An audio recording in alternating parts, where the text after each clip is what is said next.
নমস্কার, শুরু করছি দাদা দিদির রাজনীতি। সরকারে আসতেই প্রাণনাশের হুমকি।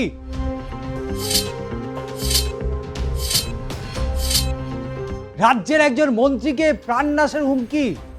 কে দিল সেই হুমকি?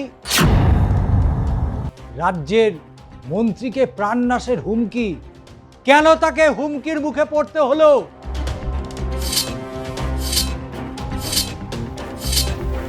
সদ্য বাংলায় সরকার গঠন হয়েছে, রাজ্যে পালাবদল হয়েছে, এরই মধ্যে রাজ্যের একজন মন্ত্রী, তার শত্রু কে? তাকেই যখন প্রাণনাশের হুমকির মুখে পড়তে হচ্ছে, সাধারণ মানুষের নিরাপত্তা কোথায়?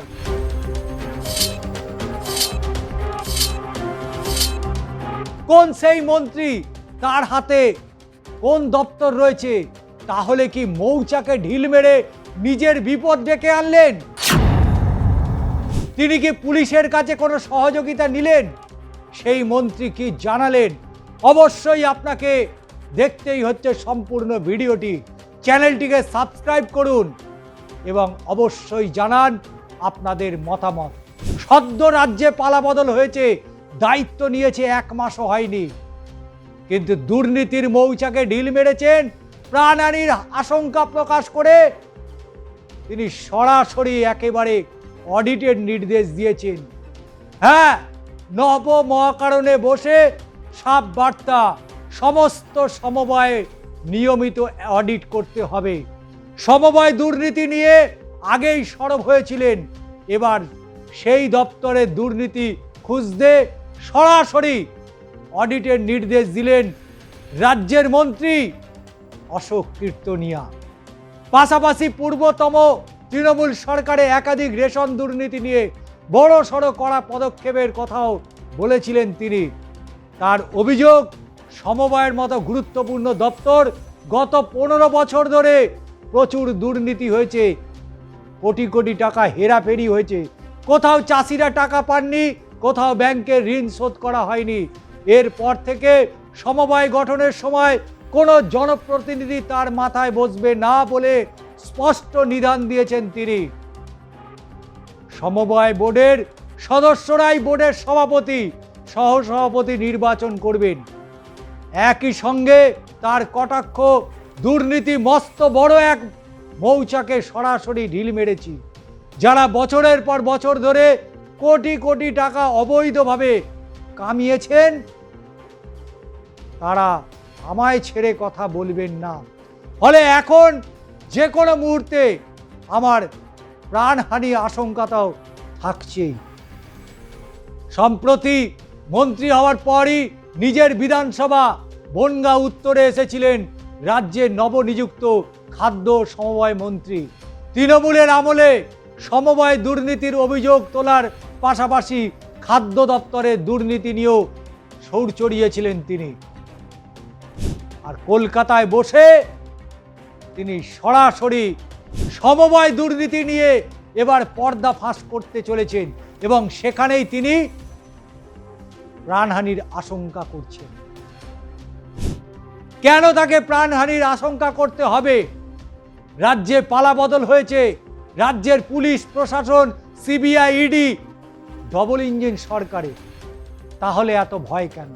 অতীতে সমবায় ব্যাংকগুলি থেকে শুধুমাত্র টাকা লুটপাট করা হয়নি, বরং ব্যাংকের সম্পত্তি জলের দরে বিক্রি করে দেওয়া হয়েছে। জলের দরে বিক্রি করেছে তৎকালীন শাসক দল। পাশাপাশি সমবায়কে আগের সরকার যে গুরুত্ব দেয়নি সে কথাও তুলে ধরেছেন তিনি। গত 15 বছর সমবায় দপ্তরকে গুরুত্ব দেওয়া হয়নি, আজ বিজেপি সরকার আমাকে দায়িত্ব দিয়েছেন। কেন্দ্রীয় মন্ত্রী অমিত শাহের সঙ্গে সমন্বয় রেখে কৃষকদের উন্নতি কেমন করে হবে সেটাও দেখব আমরা। এ বিষয়ে অশোক কীর্তনিয়ার স্পষ্ট বার্তা, কেন্দ্রীয় 16টি প্রকল্প আছে যেগুলি এখানে আনব, একের পর এক কেন্দ্রীয় প্রকল্প নিয়ে আসা হবে তিনি আশ্বাস দিয়েছেন। তবে সেই প্রকল্প বাংলার মানুষ কতটা পাবে? এখান থেকেই সরাসরি অফিসারদের হুঁশিয়ারি দিয়েছেন তিনি। রাজ্যে তৈরি হওয়ার নতুন ডবল ইঞ্জিন সরকার দুর্নীতির প্রশ্নে বিন্দুমাত্র কোনো আপোষ করবে না, রেয়াত করবে না, অর্থাৎ জিরো টলারেন্স। যারা টাকা লুট করেছেন তারা টাকা ফেরত দিন, না হলে যে ব্যবস্থা নেওয়া হবে আর বলার অপেক্ষা রাখে না। লং টার্ম লোন নিয়ে কোটি কোটি টাকা নষ্ট করেছে, সমবায় ব্যাংকের টাকা লুট করা হয়েছে, যে সমস্ত ফেরত দিন সেই সমস্ত ফেরত দিন। আরও বলেছেন অফিসারদের বলেছি 1 কোটি থেকে শুরু করে যারা বেশি টাকা নিয়েছে অথচ এখনো টাকা দেয়নি তাদের লিস্ট তৈরি করুন। অফিসার যারা দুর্নীতি করেছে তাদেরও লিস্ট তৈরি করুন।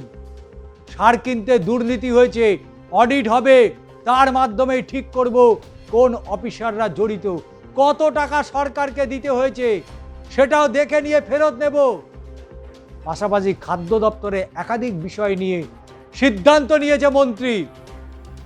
তিনি বলেছেন আগে যেভাবে লোন দেওয়া হয়েছে এখন থেকে সেটা আর হবে না, এখন ফিল্ড ভেরিফিকেশন করে তবেই লোন দেওয়া হবে।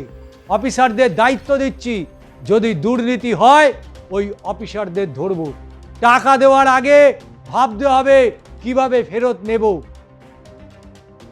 কিন্তু প্রশ্ন হচ্ছে অন্য জায়গায়, রাজ্যের গুরুত্বপূর্ণ মন্ত্রী তিনি বলছেন যে তার প্রাণহানির আশঙ্কা রয়েছে।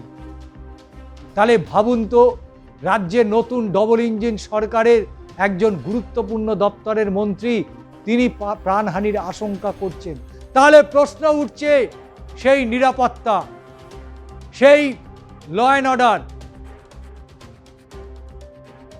তবে পিছু হাঁটতে নারাজ রাজ্যের মন্ত্রী, হতে পারে তার প্রাণহানির আশঙ্কা, কিন্তু তিনি যে পথে এগোচ্ছেন সেই পথ একেবারে সমতল যে নয় সেটা অবশ্যই তিনি বুঝেছেন, এবং মসৃণ যে পথ নয় তার জন্য সেটাও তিনি বুঝেছেন।